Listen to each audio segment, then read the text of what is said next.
All right. Shalom to everybody. Hallelujah. Truly, we are blessed. We are blessed. We are blessed.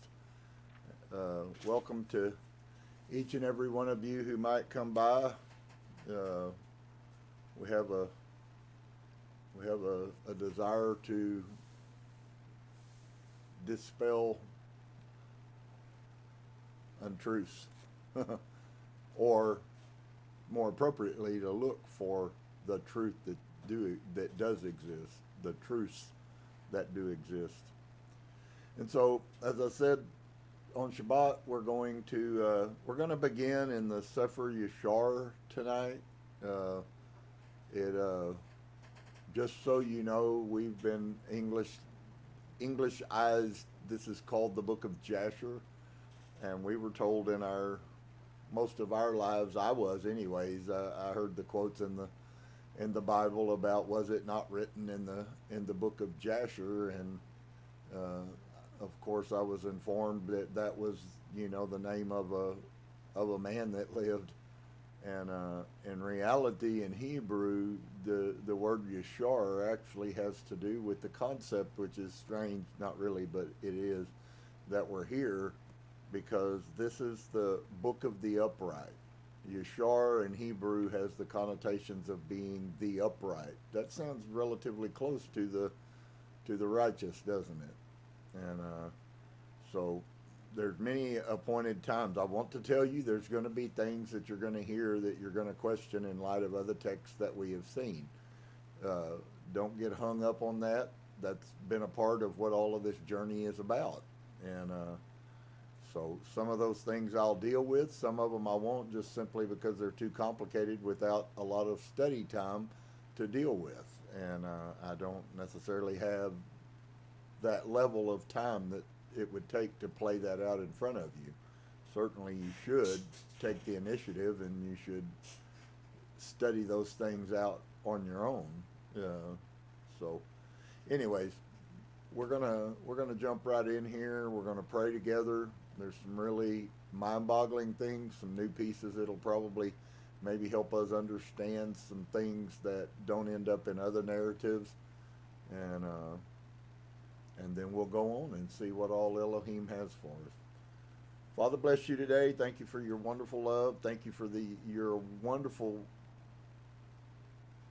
heart that you desire for even us so many centuries away from even the very beginning, to help us to find the truths that do exist, and to have the wisdom and the discernment and the understanding to be able to sort through, and sometimes even though we muddle through, to call the things that really aren't part of your character, to ponder the things that we find no answers for until we find an answer, and to trust you in the things that you do bring to light. So I bless you and I thank you. Help us to walk pleasing. Help us to walk as better people. Help us to obey and keep your commands and them to mean everything to us.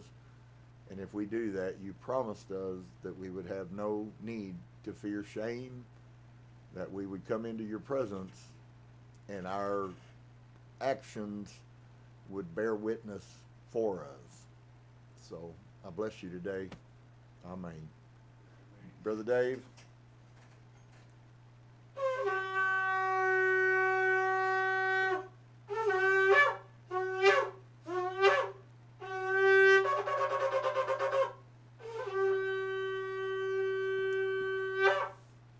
All right. Well, I'd like to thank Dave and Mikey for their being faithful to blow the shofar for us. It is a valuable asset, because every time we hear that, it's supposed to put inside of us an alarm or an alert. And of course, any time that we begin to look at Elohim's word, we need to be on alert. A lot of the people I grew up with went to church to go to sleep, and that's why I think you have a bed at home is to sleep in. I haven't found that I do much reading when I'm sleeping. So, Sepir Ha Yasher, the book of the upright. And Elohim said, let us make man in our image, after our likeness. And Elohim created man in his own image. And Elohim formed man from the ground. And he blew into his nostrils the breath of life, and man became a living soul endowed with speech. And Yehovah said, it is not good for man to be alone. I will make unto him a helpmeet. And Yehovah caused the deep sleep to fall upon Adam, and he slept, and he took away one of his ribs, and he built flesh upon it, and formed it, and brought it to Adam.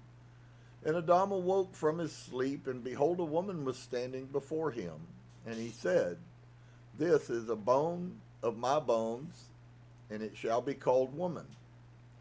For this has been taken from man, and Adam called her name Hua, for she was the mother of all living. And Elohim blessed them, and called their names Adam and Hua in the day that he created them. And Yehovah Elohim said, be fruitful, and multiply, and fill the earth. And there's some really interesting things that have seems to be popping up, and it's this one concept is tied to that statement that was made. So let me get this right. Elohim creates Adam,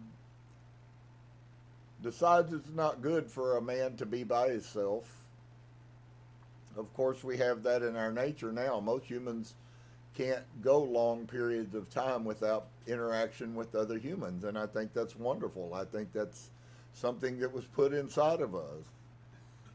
And so Elohim creates her, but he gives them both the first narrative that you see about what their purpose is.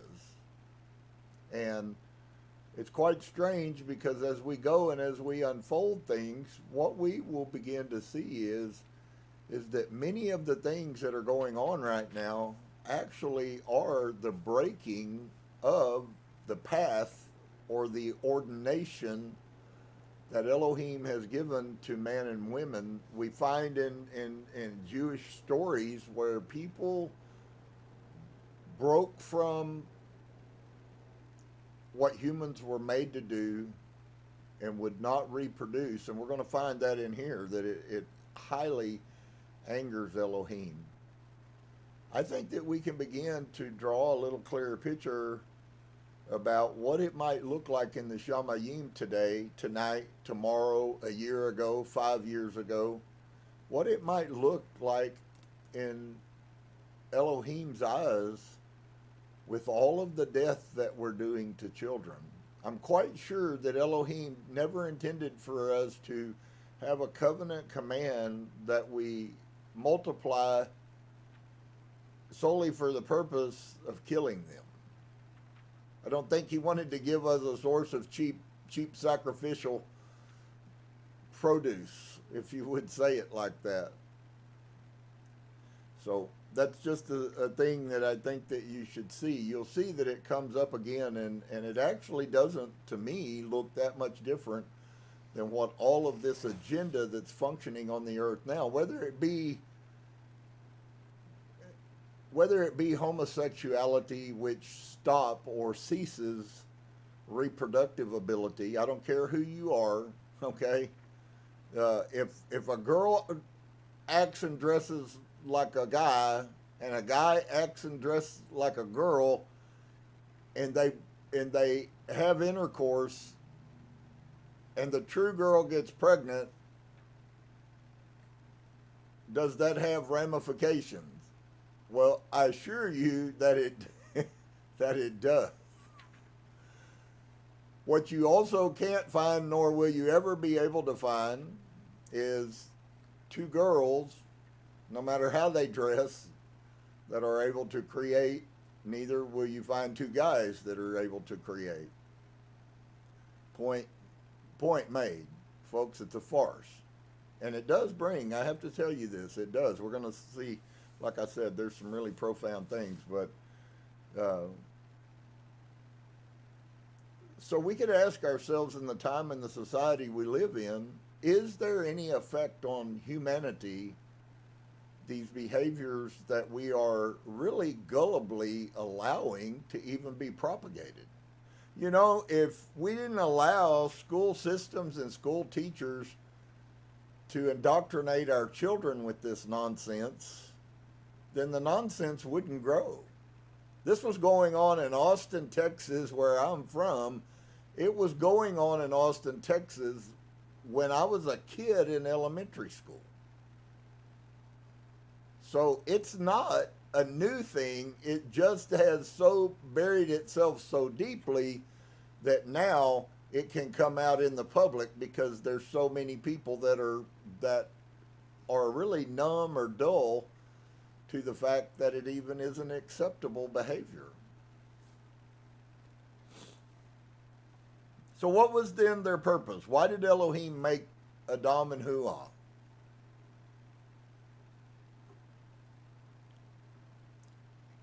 Verse 6, and Elohim blessed them and called their names Adam and Huah in the day that he created them. And Yehovah Elohim said, be fruitful and multiply and fill the earth. So what was their purpose? More than anything, at this point, we have no other that we know of. We don't have any vocal Torah that Elohim has given to Adam and Huah up until this point, except this one thing. And they now had a purpose. They now had a charge, and they had something to do. If they didn't have anything else, they had a charge that they were to produce children. Even if they didn't understand how to do that, they must have known that there was then the possibility, and I would think at that point, especially if you talk to the Creator every day in the cool of the evening, you walk through the garden while He is giving you Torah or giving you instructions about what your life is supposed to be. I'm quite sure He would have probably explained the answer to that question to Adam and Huah very quickly in the garden. So it's not as if they had no source of knowledge. And Yehovah Elohim took Adam and his woman, and he placed them in the Garden of Eden to dress it and to guard it. And he commanded them and said unto them, from every tree of the garden you may eat, but from the tree of the knowledge of good and evil you shall not eat. For in the day that you shall eat thereof, you shall surely die. And I've shared many times, maybe in different places, that we really have oftentimes we really prove that we're really not we don't really think very much. We just surmise and then put things into action. But do you think it was kind of an intentional act that Elohim would say to these people he just created? Contrary to popular teaching, we were told that Elohim created Adam and Huah in the garden, and it doesn't appear that that's the case. In fact, they were not created in perfection, folks.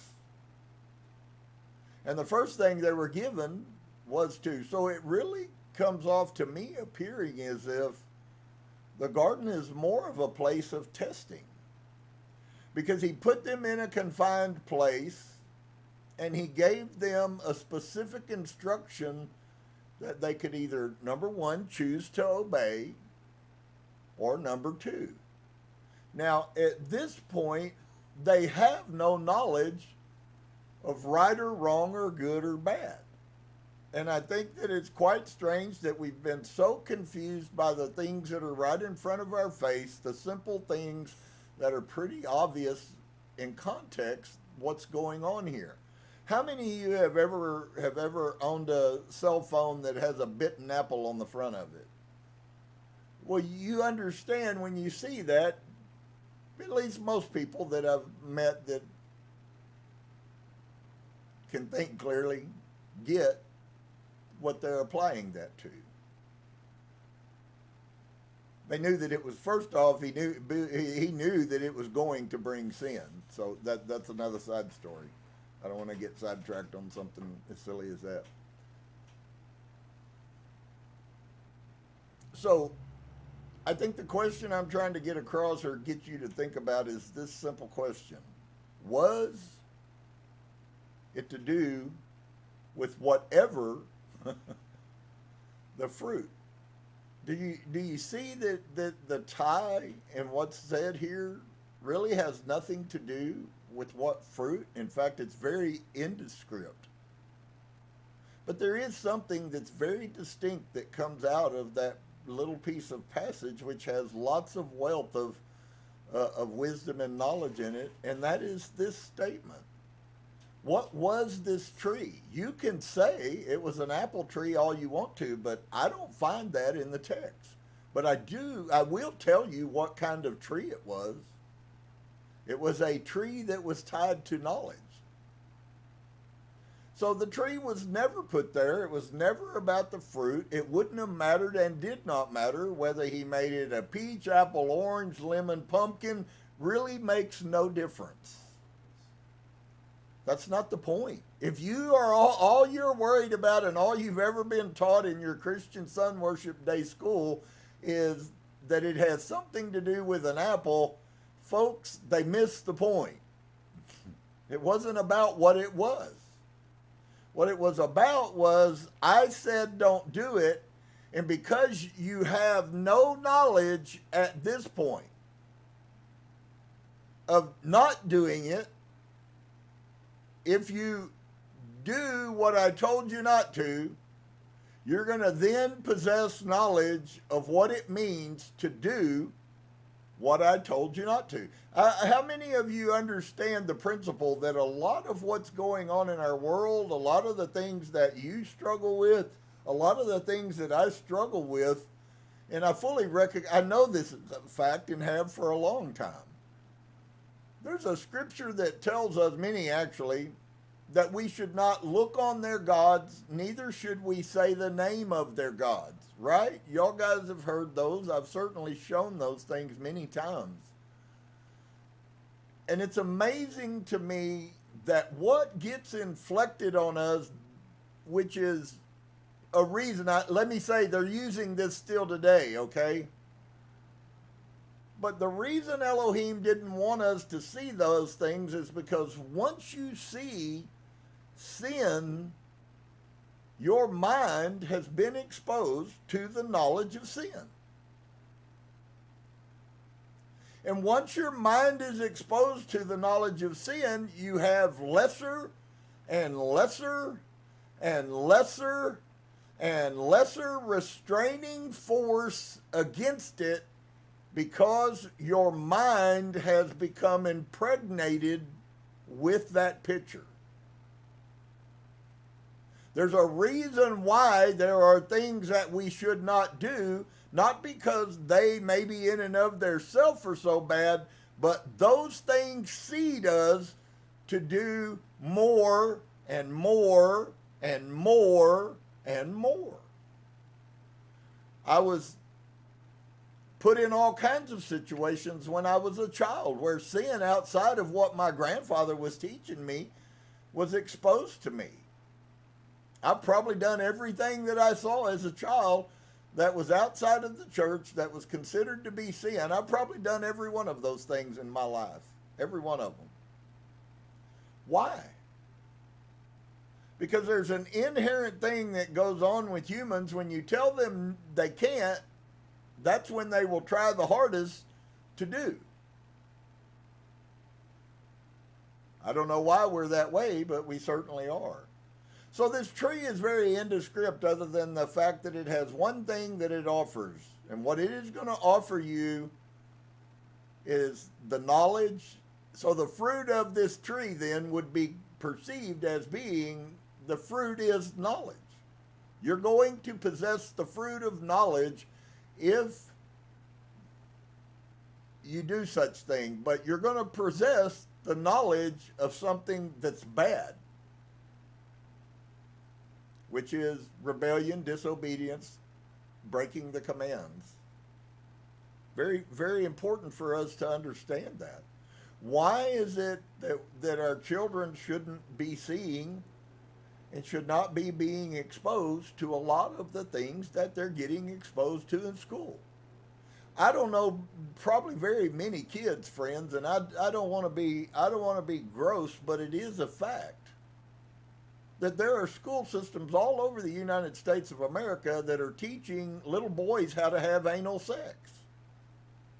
And I don't know no little boy who by himself without some kind, so please listen, without having seen that seed of knowledge, I don't know of any little boy. All the kids I played with, none of them, without they were exposed to that through someone else, none of them had any interest in that.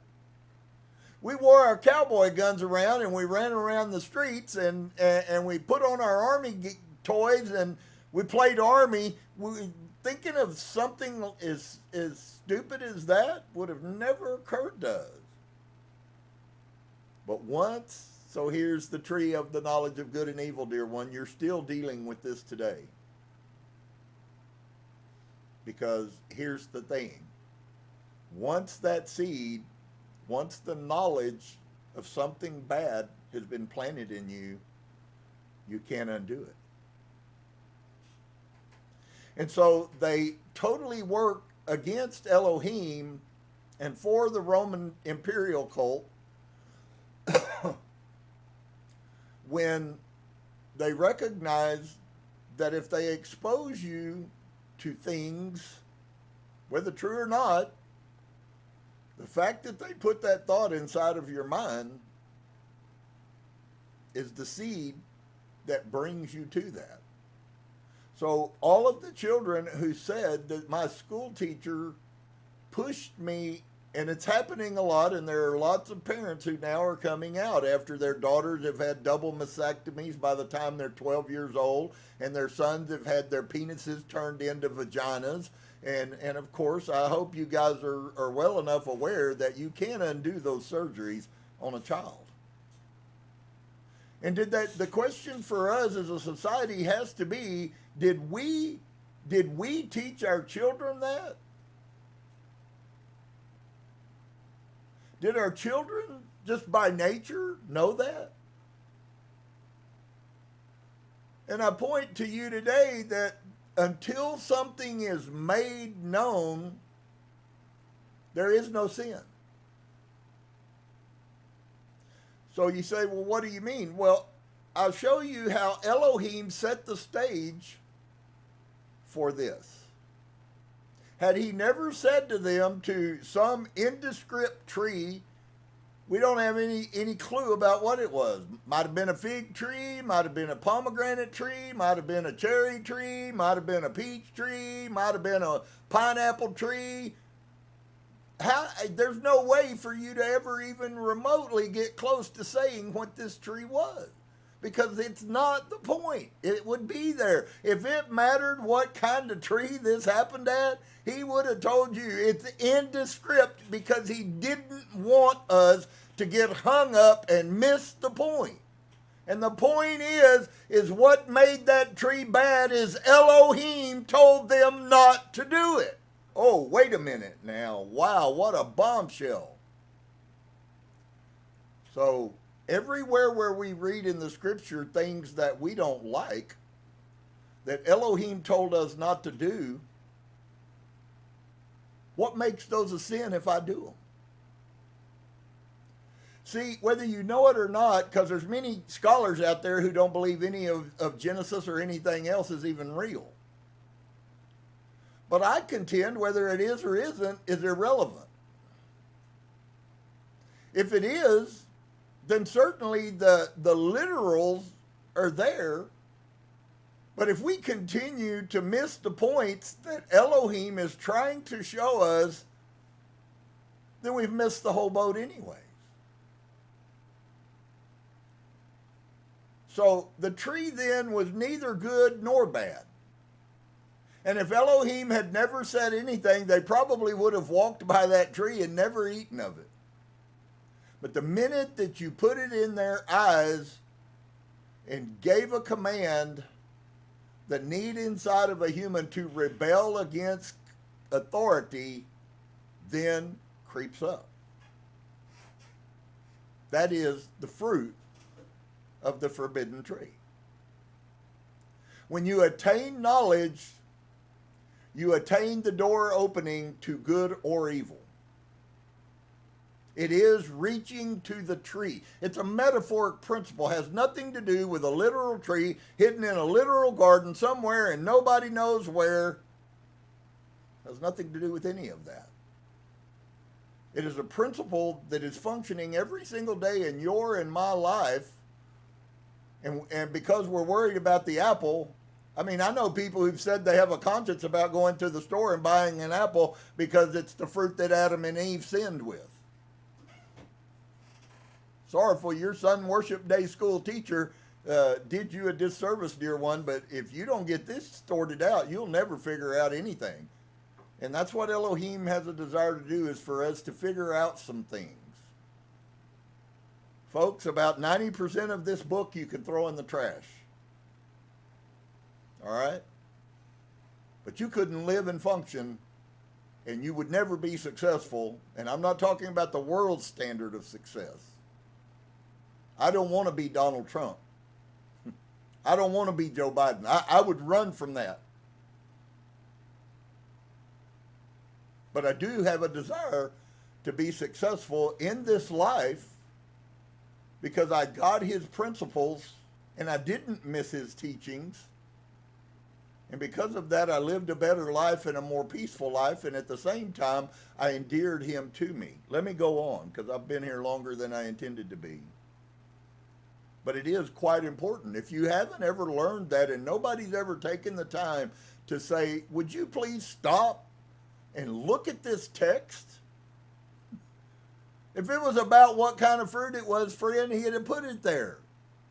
He'd have said, and do not eat of this avocado tree, because avocado tree skins are horrible and you can't chew through it. And even if we put a peel on it, it's still not going to get through that tough hide. But obviously that didn't happen. But he did give them a thing, didn't he? And in that day that he created them. So we know that this then has to be something that comes around this whole, and I would say it to you kind of what I said a while ago, which for some of you may be hard and difficult. I'm not disclaiming that there is no Elohim. I'm not disclaiming that all the Bible is fake, but it is corrupt.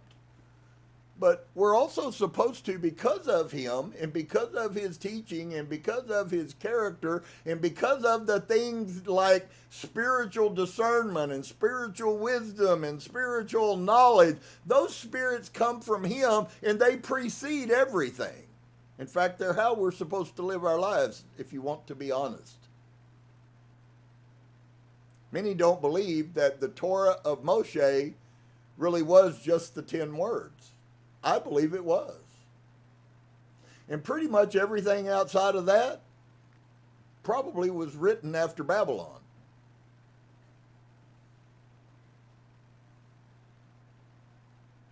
But he did give them a narrative. Be fruitful and multiply and fill the earth. So they've now been told that they'll know the knowledge of good and evil, which is a decision they had to make. And then he also gave them a commandment as to what a male and female purpose on this earth was. You want to look for purpose in your life? There's the purpose for all humanity. And Yehovah Elohim took Adam and his woman, and he placed them in the Garden of Eden to dress it and to guard it. And he commanded them and said unto them, from every tree of the garden you may eat, but from the tree of the knowledge of good and evil you shall not eat, for in the day that you eat thereof you shall surely die. Because sin always brings death. And when Elohim had blessed and commanded them, he went from them, And Adam and his woman dwelt in the garden according to the command which Yehovah had commanded them. Now understand, it's more that he told them more than just a single command. What's so beautiful to me is that Adam and Yehovah got their own Torah straight from the mouth of Elohim. Just like Moshe got the Torah from the mouth of Elohim. And the serpent which Elohim had created with them in the earth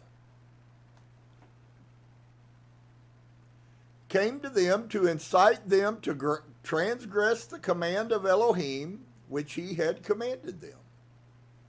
So, in other words, that's why Hasatan, our adversary, I know that I've shared it a lot, and some people I'm pretty sure still haven't really gotten the concept. But if Adam and Yehovah had listened to my preaching about separation, they would have never transgressed.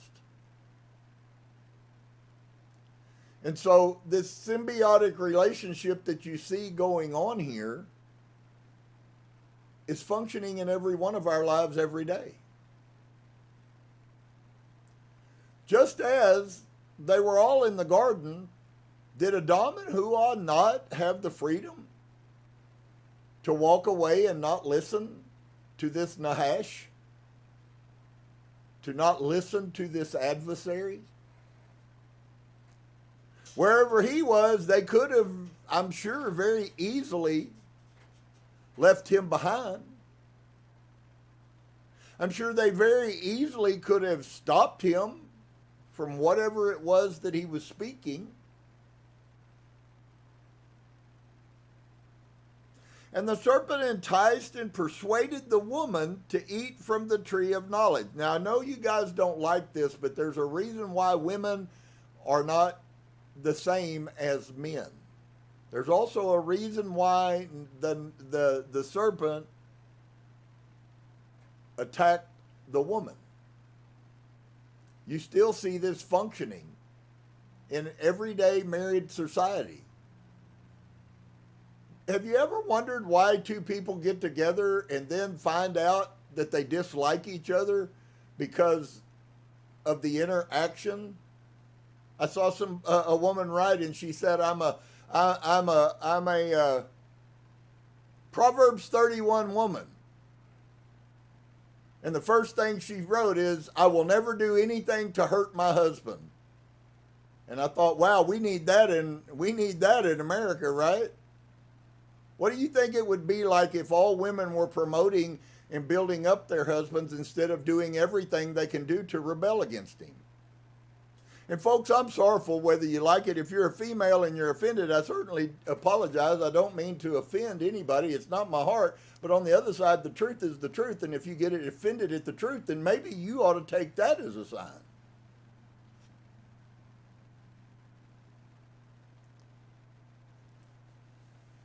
So ask yourself, why would the serpent then, why did he persuade the woman? Why wasn't he a man and he walked up to Adam and said, hey, Adam? Instead, he goes behind his back. Well, we know that she's a weaker vessel in all of the way that she was created because she was taken out of something. Adam was thinned.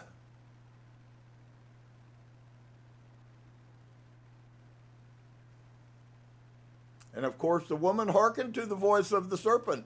She transgressed the word of Elohim. Up till this point, now understand. This doesn't in any way in any way, shape, or form try to exonerate Adam. I personally have to wonder, but I see this happen all the time in our society, so I know why, because it's just easier to do it than it is to argue about it. And that's a lot of times what ends up happening in situations between men and women. Now, they glorify that in our society. But it's actually a curse.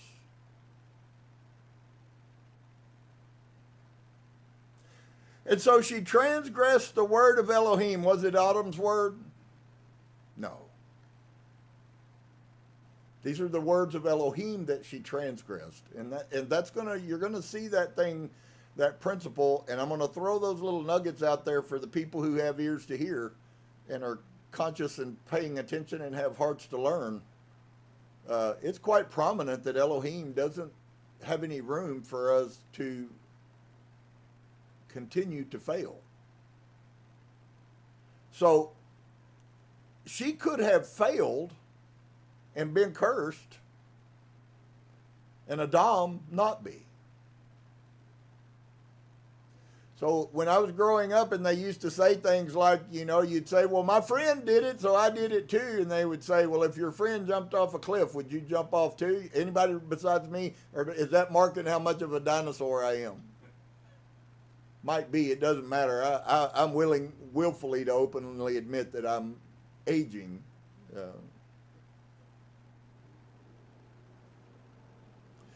But you notice there that there's a reason for the significance of, it says she transgressed. At this point, Adam is not a candidate for Elohim to throw him out of the garden.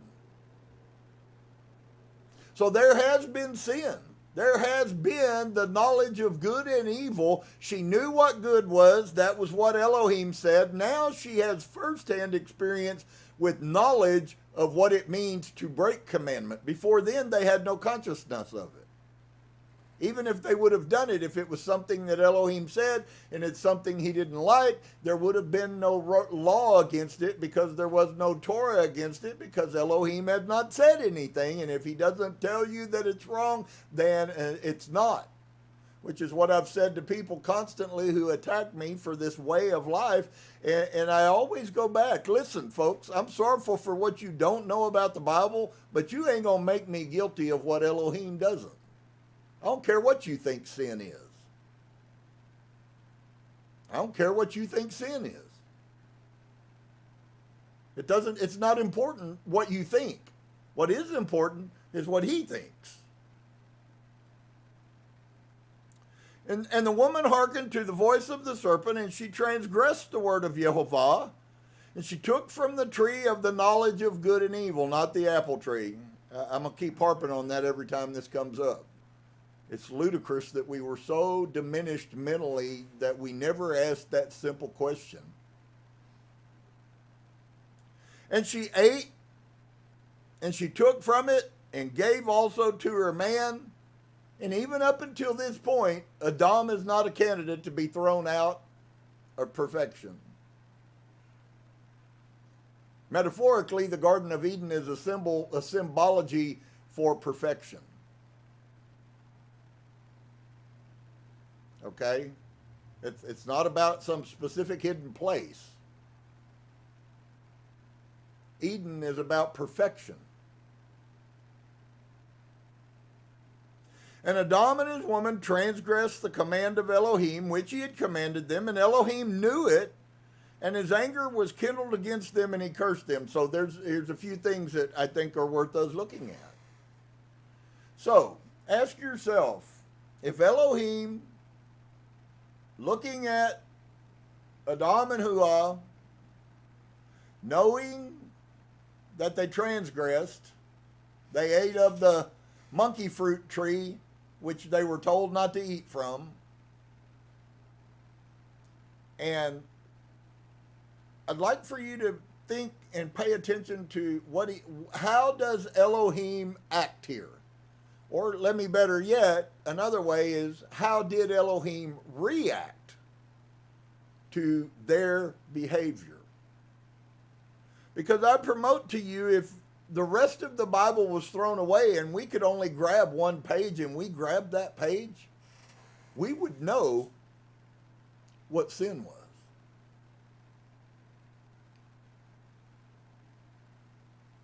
We would also know when we sin, what then to expect? What kind of reaction can I expect? Come on, guys, all of y'all have done that. All of you have gone into your boss and you're worried, you don't know, all of us living and go through this, and you go in a situation, you go into a customer and you've done a job and you want to get paid for it, and you go into the customer being apprehensive. What are they going to find to do so they don't have to pay me? It's all the same spiritual concept. And so they did this thing. They were scared about how Elohim, of course they were shamed. What separates us? I told you this a week ago. What is it that is the main separator between Elohim and man? And it's almost always shame. Shame only comes from your bad actions. So when you act bad, expect to be shamed. And expect it to break you and Elohim's connection if you had one established. For those people who don't have one established, it just gets easier and easier to sin, because there was never anything lost anyways. But I'm talking now to the ones who maybe have a connection that is hooked up with Elohim, and they go, wow, he's my father and I want to please him. But I'd like for you to see, folks, would it be a far-fetched, non-scholarly direction for me to look at what I just read to you guys and recognize that if Elohim became, let's see, what are the words that were used? Oh, he knew it, and his anger was kindled against them, and he cursed them. Stop for 5 seconds and ask yourself this simple question. Is it possible that every time we transgress Elohim's commandments, that we invoke that same reaction from him, even to this day? See, because if it is true, and you have to ask yourself which is true, you really inside of you, you either do believe that Elohim is the same yesterday, today, and forever, he will never change, or you have a compromised picture, and your picture says, well, maybe he does. And of course, maybe if he does, then now I'm okay, because how could I know what he might do? But Elohim is just like the Hebrew language, folks. It functions on concreteness. Okay? And so it's very concrete when it says, I used to say this when you would be around kids. I've known many kids in my life that when they would do something wrong and an adult would get angry, and I've known a lot of people who have been tied up with a lot of psychobabble, and it's like, oh, well, don't show the children any emotions. Guess what you end up with? A bunch of emotionless zombies who can't discern good and bad because they don't understand that their actions cause a reaction. See, it is the same psychobabble nonsense that is being taught in colleges today, and yet here it is, right smack dab in the middle. I'm going to tell you that if you want to have wisdom, then you must do the things Elohim does, and you are not wrong, toxic man out there who shows emotion when your wife misbehaves or when your children misbehaves. You are, in fact, unfortunately for most, you are in fact showing forth the attributes of Elohim because he made you in the same image in which he functions. That's a natural instinct. And they now have so many people walking around being beat up that they are somehow under anger issues. How about it just affects me when you act in manners in which you're not supposed to? So could I then, according to the wokeness, say that Elohim is a toxic masculine? I mean, honestly, look, they sinned. I had somebody tell me after 2 years of lying that they went around some people that had known them their whole life, and those people never said a word to them about the wrong they had done. And that was supposed to be a good thing. So if I go rob somebody or I go beat somebody to death with a stick, then we just shouldn't talk about it? Are you seeing how crooked that is? Y'all's not afraid to tell us right in the very beginning of things, folks, that it angers him. You anger him to this very day every time you transgress his Torah. Does he hate you? Not necessarily. But if you continue to do that and you walk away from him and you don't show teshuvah, which isn't saying I'm sorry, it's proving that you're sorrowful. And Yehovah Elohim drove them that day from the Garden of Eden. So once again, he showed his emotions. Now, Adam could have stayed in the Garden of Eden if he had just upheld the word of Elohim in spite of. It would have, here you go. It would have caused separation between Adam and Hua because Adam chose good over wrong.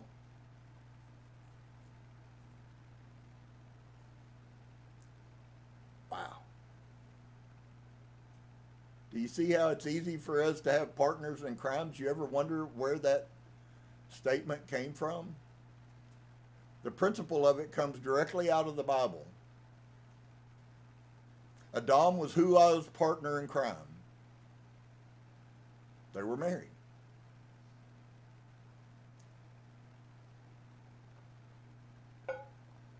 And Yehovah Elohim drove them that day from the Garden of Eden to till the ground from which they were taken.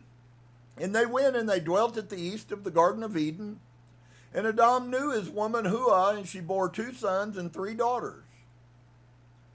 Now, there was a little bit more to his lineage here than you get anywhere else in any other, than you get in any of the other writings, the documents that exist.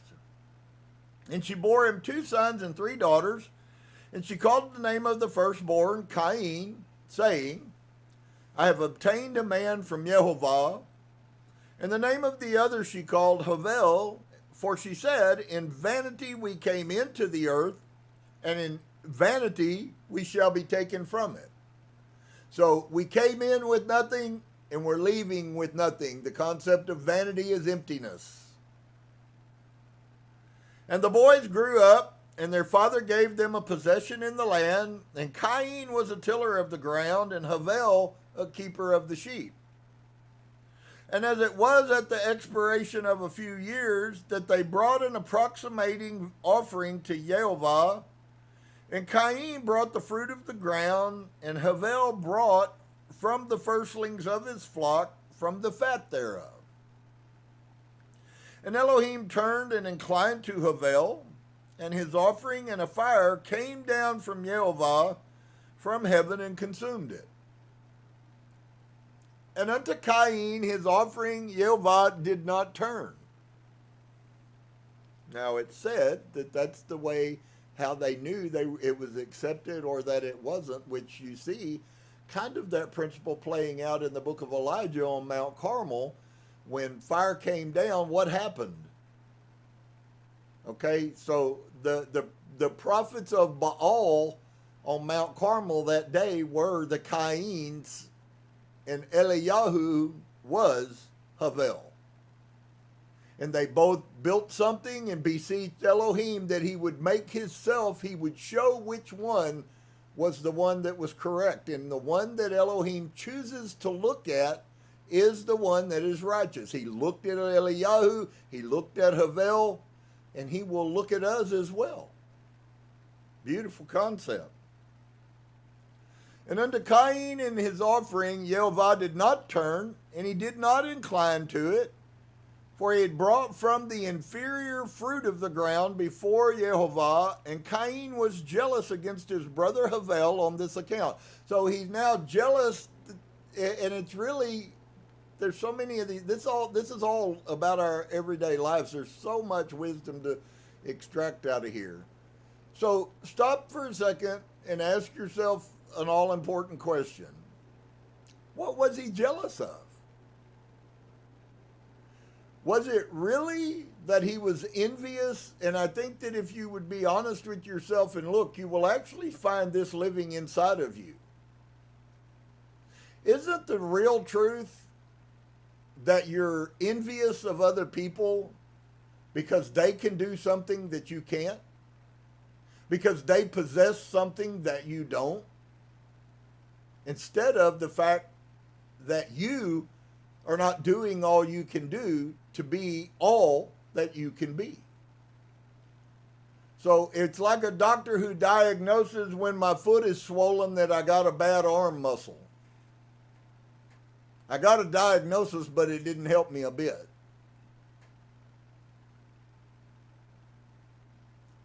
So Elohim did not incline to it. He didn't listen. He didn't look. He didn't see. For he had brought from the inferior fruit of the ground before Yehovah, and Cain was jealous against his brother Havel on this account. So get this. Is this what's being said? He was jealous because he brought inferior to the Elohim and his brother. So exactly the psychological thing I just shared with you. Most of the time, the things that cause us to sin, friend, are envy of somebody doing good or doing right or doing better than us, instead of us focusing on our weakness and doing what we can do to strengthen ourselves so that we don't have to be jealous. It's a psychological picture that's being thrown out there for whoever will open their ears and hear it. It will affect and change your life if you will listen to what I am saying. Because the statement is true and there is no falseness in it that you're your own worst enemy. You're going to be the one who your actions are going to be the one when you're standing looking at the Elohim on his throne. When you are standing there looking, it's starting to form the picture. There will be no words said. Elohim is not going to accuse you. He's not going to talk to you and say, did I not thus say that there are 10 words and you're to live by them? He's not going to do that at all. In fact, what's going to begin to happen is the witnesses against you are going to begin to show up, and they're all of your behaviors, both stupidity because you didn't care or you didn't think or you never, I never thought about that. Well, maybe we ought to begin to make ourselves obligated to think about things. If you want to protect yourself, you'll listen to what I'm talking about. If you don't, you're already headed in that direction. The fact that you didn't think about it is the problem.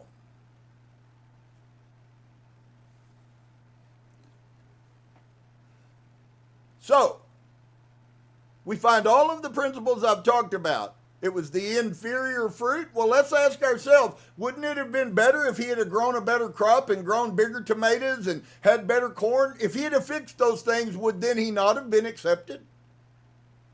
Maybe he didn't need to fix those things, but he went around and he gathered up all the trash like the person who tries to justify that they gave 2% tithe and they wondered why they even did that.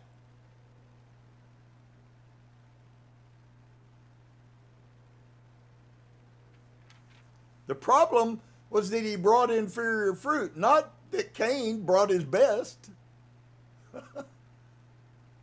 And yet, if you will look, you will see that this functions in life every single day. Maybe those people that are against you at work are against you because you are a good and an upright and you're moral and you're right and you work hard, and that's going to do what? It's going to set up a Cain and Havel scenario, folks. It's every day, all day long, in every one of our lives. We are all living this book out. It is a book of humanity.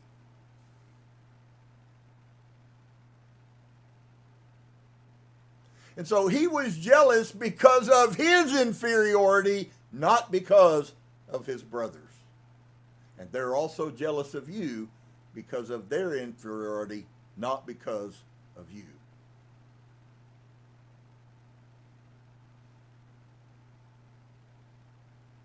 And he sought a pretext to slay him. So then what? Sin's lying at the door, which we're told was spoken to Cain. If you did well, Cain, wouldn't I have accepted? But if you don't do well, then sin is laying right there next there waiting like a dog sitting by the door. You walk out, the dog follows you. It's never going to change. It's never going to go away. And then some time after, Cain and Havel, his brother, went one day into the field to do their work, and they were both in the field. Cain tilling and plowing his ground, and Havel feeding his flock. And the flock passed that part which Cain had plowed in the ground, and it sorely grieved Cain on this account. And Cain approached his brother Havel in anger, and he said unto him, what is there between me and you? So in other words, what problem you got with me? That you would come to dwell and to bring your flock to feed in my land. Well, they had both been given land. Maybe Havel's land wasn't very good.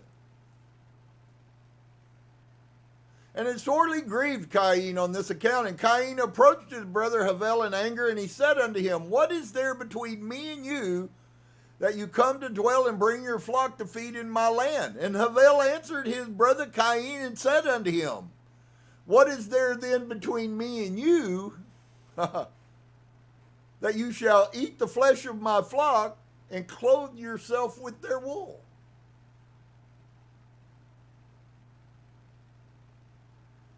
So a few things that we see there. Even as early as Cain and Havel, we see that humans have been consuming flesh.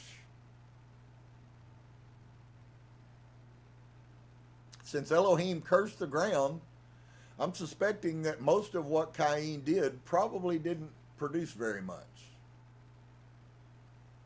And so I think all of us can equate to that. Maybe some of you have had gardens. I know I've been plowing for yesterday and raking today, getting ready for this year's garden. And, you know, man, I thought while I was out there today and the sun was beating down and my hands were getting blisters, and I said, I understand why Cain had such a bad attitude. After you've done all of this and then some guy runs his sheep, he just sits around and plays his little flute and watches his little sheep run, and they come over here and eat up all your lettuce. I can see Mariana out there with a shotgun on them sheep. We're going to have a feast. Get off of my lettuce. So, doesn't it seem to you that he has a valid reason? But we don't know all the insights. But the insight that we do know is that at the same time that Havel's over here with his sheep, there's been other dialogue going on we have no knowledge of, because obviously Havel wouldn't have been offended and would have told him, you're a liar, I've never eaten any sheep, if they weren't eating sheep.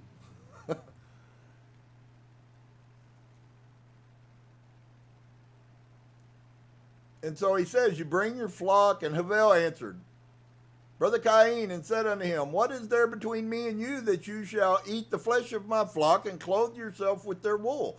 And now therefore put off the wool of my sheep with which you have clothed yourself, and pay me for the fruit and the flesh which you have eaten. And when you shall have done this, then I will also go from your land, as you've said. So then we all of a sudden see one of those, well, I didn't think about it. So do you think that it never occurred? Or is it very possible that Cain was out there cursing because he was working the ground, and he goes, man, that guy's got it easy, but I don't mind eating his meat. And at the same time, not doing anything honorable. Maybe he wasn't feeding him. He wasn't giving him old process for his sheep. He was taking, and I see this a lot. It's a very, very, very horrible but very prominent human nature is to take and not give. Everybody wants to take something. Give it to me for free, and I won't offer anything to help you. I won't do any of those things, but I'll dang sure take everything I can get from you. Does anybody see it? Did he have a problem? Was he complaining when he was eating this meat? Did he have a problem when he was when he was putting those clothes on his body to keep him warm? Did he have a problem with those things then? No, it wasn't a problem with any of the stuff he had taken. And of course, we don't have the knowledge, although I suspect it's true. We don't have the knowledge as to whether they had worked out a deal and there was payment. It's obvious from the reaction of Havel to all of this that there had been nothing given. So we have a situation which is very common of takers and givers. And it always brings a problem. And so he answered, verse 20, and now therefore put off the wool of my sheep, with which you have clothed yourself, and pay me. So we do get in the narrative that he had made no payment for it. And recompense me for their fruit and flesh, which you have eaten. And when you shall have done this, then I will go from your land as you have said. But until then, I'm going to feed my flocks on your garden or on your grass. And Cain said to his brother Havel, surely if I slay you this day, who will require your blood from me? Surely.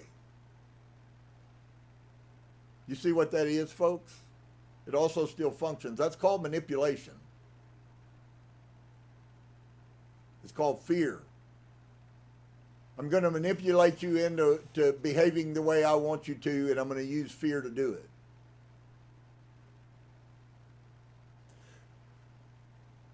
Surely, if I slay you this day, who will require your blood from me? And Havel answered Cain rather quickly, saying, surely Elohim, who has made us in the earth, he will avenge my cause. And he will require my blood from you should you slay me, for Yehovah is the judge and the arbiter, and it is he who will requite man according to his evil, and the wicked man according to the wickedness that he may do upon this earth. Is anybody seeing what Elohim is speaking?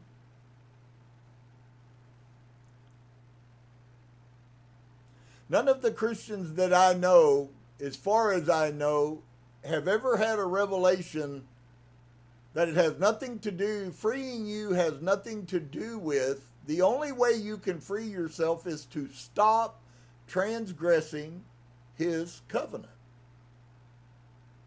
If you say I'm sorry 1,000 times, it's no different than if you never said you're sorry. It means nothing. But I'll tell you what speaks volumes.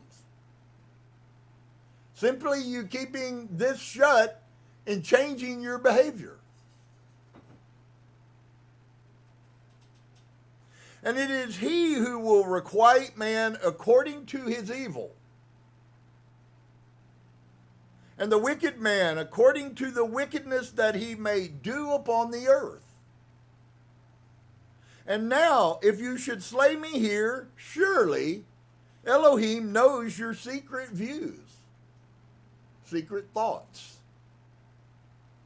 and will judge you for the evil which you did declare to do unto me this day.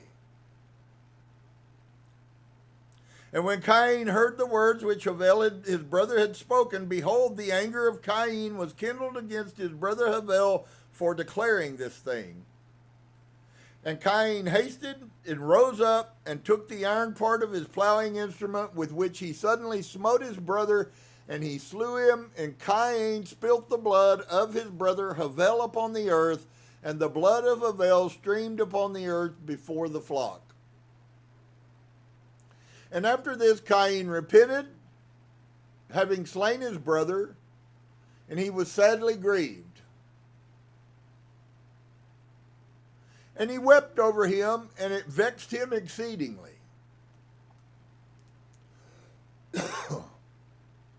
And Cain rose up, and he dug a hole in the field, wherein he put his brother's body, and he turned the dust over it. And Yehovah knew what Cain had done to his brother, and Yehovah appeared to Cain and said unto him, where is Havel your brother who was with you? And Cain dissembled and said, I do not know. Am I to guard my brother? And Yehovah said unto him, What have you done? And the voice of your brother's blood cries unto me from the ground where you have slain him. For you have slain your brother and have dissembled before me. So what he's showing him is how you've transgressed. Not only did you kill your brother, now you're standing here lying to me.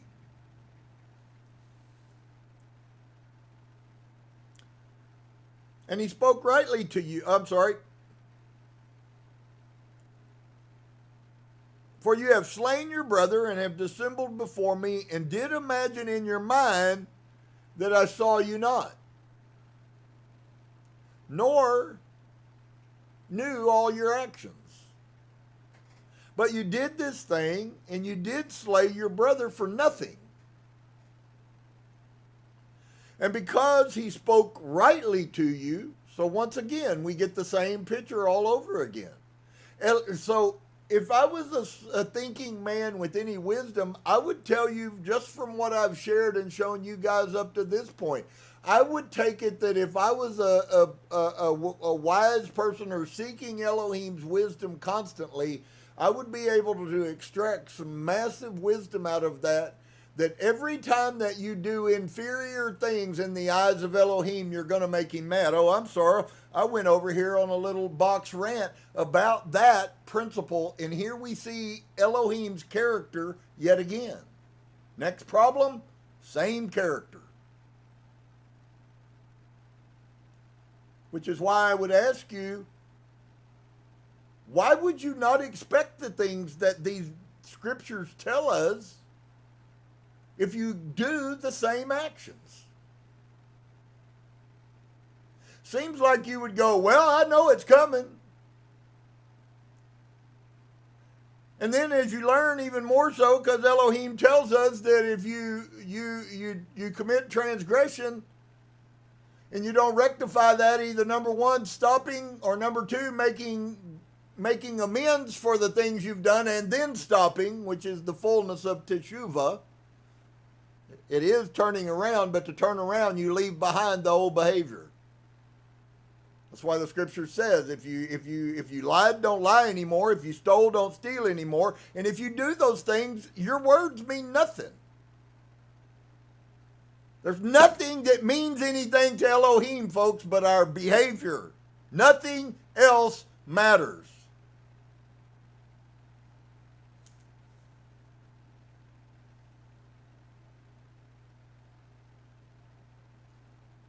Well, Elohim ain't happy yet again, is he?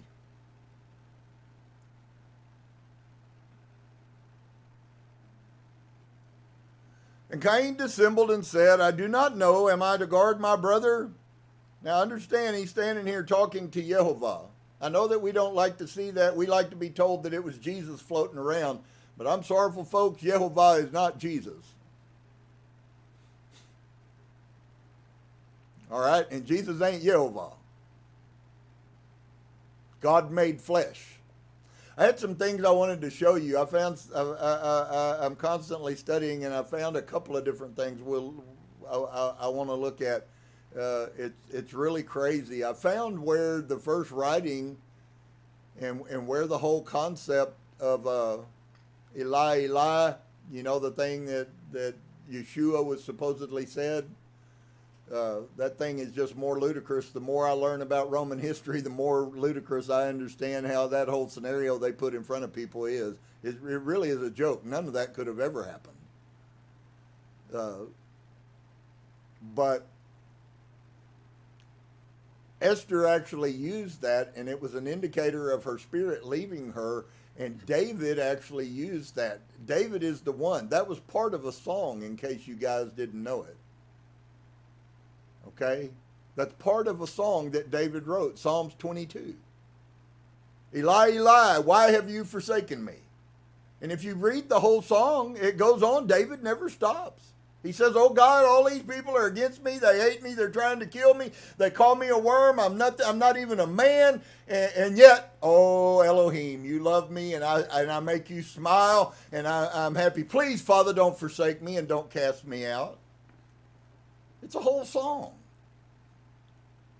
And they take one thing and blow it up into 1,000 different things. I wonder how many scholars, which would be sad, but how many scholars don't even know that that's actually a Psalms.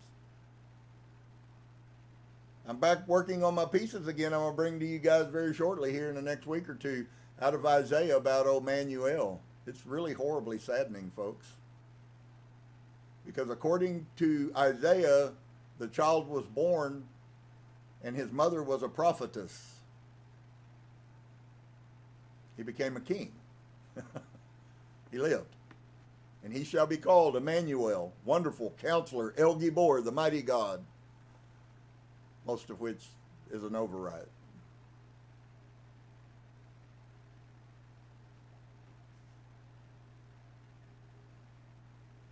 But you've slayed your brother for nothing. And I wonder sometimes in our lives how much of sin that we really do is we could say the same thing about.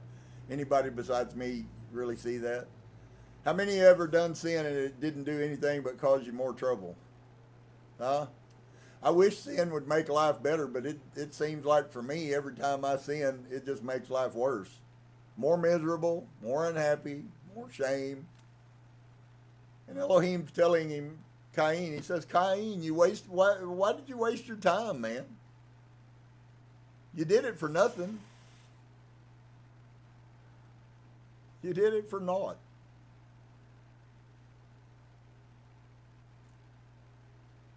For you have slain your brother, verse 30, and dissembled before me, and did imagine in your heart that I saw not, nor knew all of your actions.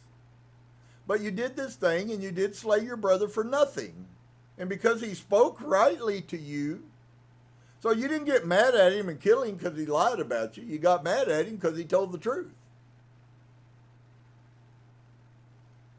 Ring a bell in anybody's mind? Any of you ever suffered for doing the right thing? Any of you ever suffered for telling the right truth, the real truth to someone?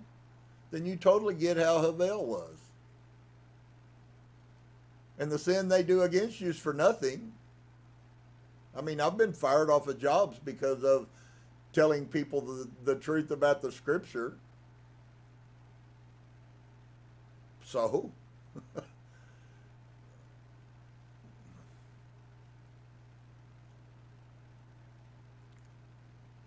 But he cursed you from the ground which opened his mouth. Verse 31. Wow. And you from the ground which opened its mouth to receive your brother's blood from your hand, wherein you did bury him. And it shall be when you shall till it, it shall no more give you its strength as in the beginning. For thorns and thistles shall the ground produce, and you shall be moving and wandering in the earth until the day of your death. And at that time Cain went out from the presence of Yehovah, from the place where he was, and he went moving and wandering in the land toward the east of Eden, he and all belonging to him. And Cain knew his woman in those days, and she conceived and bore a son, and he called his name Hanuk, saying, in that time Yehovah began to give him rest and quiet in the earth. And at that time Cain also began to build a city, and he built the city, and he called the name of the city Hanuk, according to the name of his son.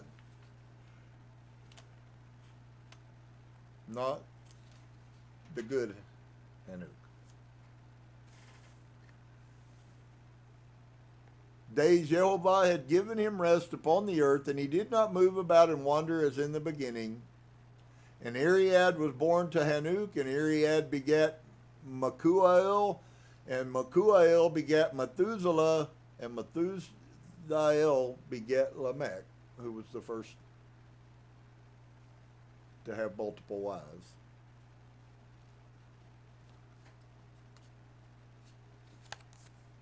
Now, here's the question for all of us.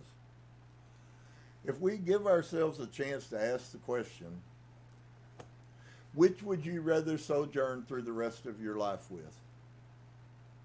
Would you rather sojourn through the rest of your life with a guaranteed promise that you're going to suffer and struggle? Or would you rather sojourn whatever time you have as a human? Because really this is the shorter period in our existence.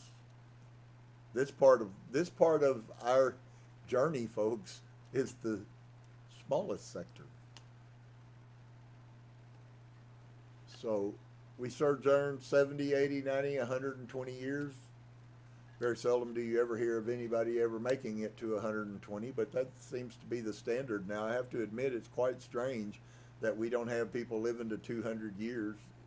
So if the scriptures are wrong, why is 105 years old? We should have lots of those. We should be expecting, if there is no truth to the scripture and there is no truth to Elohim set a stopgap, then why is it that we all seem to expire before that, in that realm of that time range? Maybe it's because he set that time range. So I hope that you'll come away with that. These things are so huge, man. They affect our everyday life. You have a right to not, I guess, if that's what you want to call it. You have a right to destroy yourself if you choose to. I can't make you not destroy yourself. My calling is to try to help you, and I know that it's not a wonderful make you feel good Christian message, but that wonderful make you feel good Christian message never helped me a bit become a better person.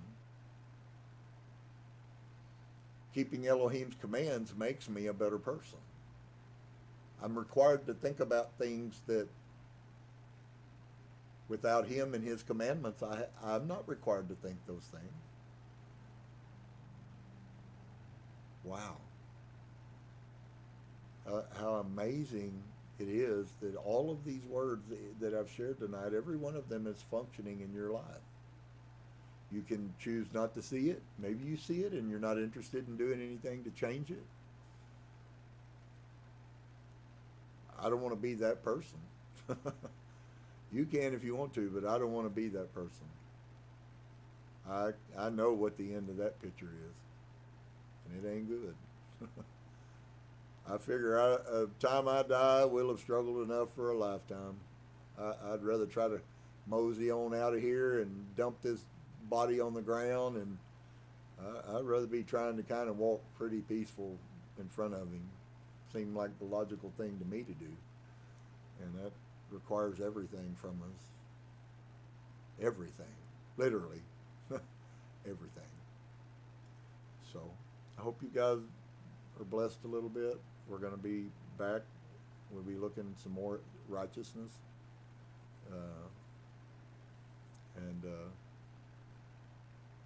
and then I think we're going to begin to take a look at some of the Clementine homilies. I think you guys need to see, in light of, I talked about doing this and I kind of got hung up. I got so many things I'd like to do, but I do want us to, some of you have never even heard them, never heard of them, much less heard them. But it's quite shocking how much of a lie the story of the Gospels and the Book of Acts is in the New Testament. And these documents, which are marked as early as almost all the Gospels, mentioned and in antiquity by Hegesippus.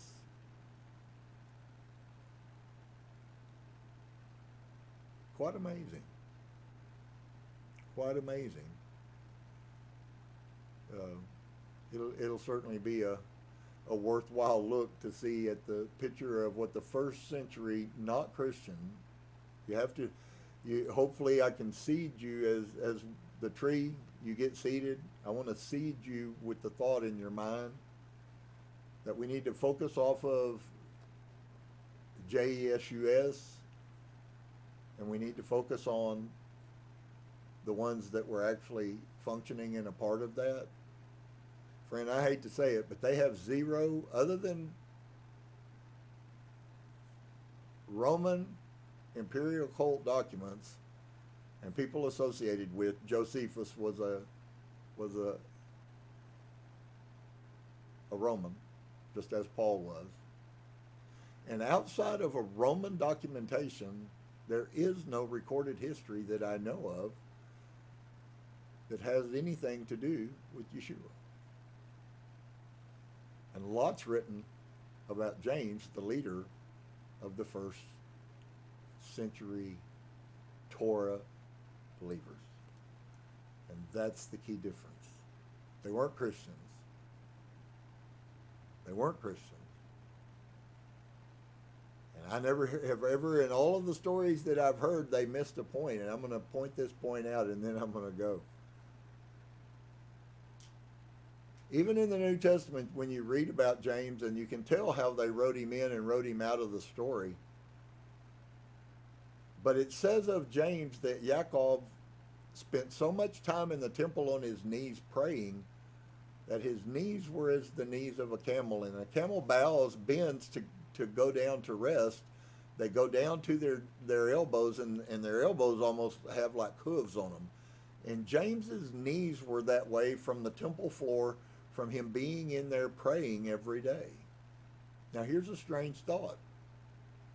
Why is it that we have no reference to Yeshua going in the temple with no one else there?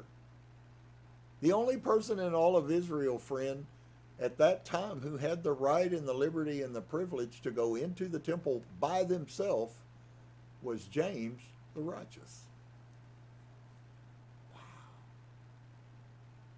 Could you figure out why Rome would like to write him out of the story? I'm telling you, folks, it's real. It's real. So, that's my nugget for the day. Bless you guys. I hope you're feeling wonderful. Hope you're outside and you in your garden plowing for some food. All of this nonsense they're feeding us in these grocery stores ain't much of it that is good for you anymore. So take care of yourself. Earth the table. So, shalom. Let's pray. Father, bless you. Thank you for your goodness. Thank you for your mercy. Thank you for your love. I ask you to be with us. I've really laid out some amazingly beautiful, simple principles for us to drag out of this whole picture. Maybe some of us have never thought about it in that manner. So is it really true then that my behavior not only affects other humans, not only affects me, but that my wrong behavior makes you angry at me? And conversely, obviously, my good behavior would make you then look at me and accept me. Wow, what an amazing principle. I bless you today, Father. I thank you that you are good and your mercy endures forever to those who believe you and keep your commandments. Follow your Torah. And so I ask you to protect us. I ask you to guide us. May your hands, your might be over us as we will humble and bow our necks to you. May you then endow us with your wonderful wisdom and your spirit of knowledge and spirit of discernment, being able to recognize spiritually faster who is, who's not, what is, what isn't. We need all those things to function successfully in this day. And so I do bless you. I love you. You are very merciful. Thank you for all you've done for me. And I know you're not finished. Amen. Brother Dave.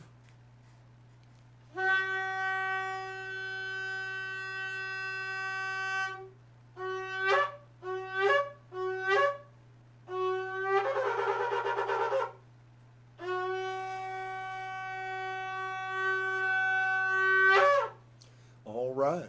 Well, Elohim of Elohim bless you. And we'll be back on Shabbat. Don't forget, Passover's getting ready. If you haven't found your goat or your sheep, you might want to get going on doing that. And we're going to have a celebration and do what Elohim said for us to do. Shalom.